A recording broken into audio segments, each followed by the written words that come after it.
that will lead to a huge change in Woolwich. We have a number of outstanding development sites.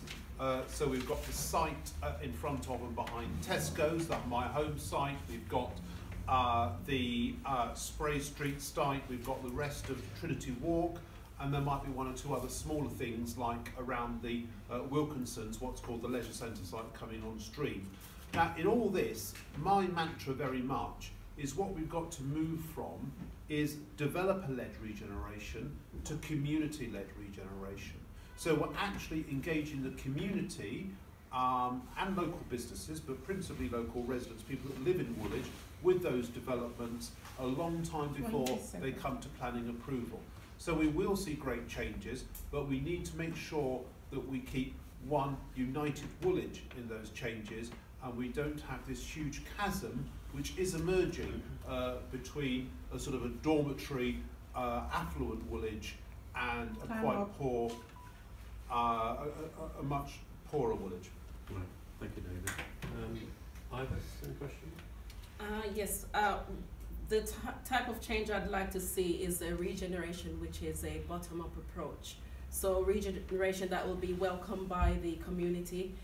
Before any regeneration is done, there should be proper consultation, not consultation where you're just asking a few people who is not going to be affected, but asking the people who are living in that area, who are working in that area, if these are the regeneration that they want to see, get them to buy into what you're doing. So you build that model from bottom up, and I think that's the way we should be going. Thank you. Thank you. Anthony? I think you can already see how this borough is changing, you know, and I think that in terms of what my colleagues say, I both support what they've just said. I think that things are changing, but what we have to do is make sure that people get to say their voices and have their voices heard and engage in the planning application process. I think it's difficult. I think it's difficult in the sense that often people will be working and people have to get on with their lives and do what they need to do. So they don't necessarily have the time to engage with the planning process. And I think this is where the council comes in, is making sure that we're advertising and letting people know what's going on in our community so they can be involved in that process so that they're not having to look around and say, oh, I didn't know that was coming.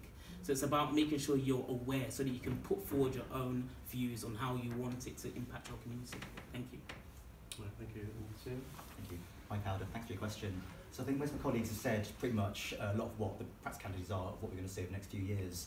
But just to add to that, in addition to that, in some other areas we've seen social housing, developments and lots of nice properties being built, but they haven't always been as accessible to local communities as we might like them to see. As a council, we need to make sure that those percentages and those fairness and those kind of quotas which are in law are actually enforced, and we don't find nice new buildings springing up, but actually we can't get into them or we are not allowed to go to those.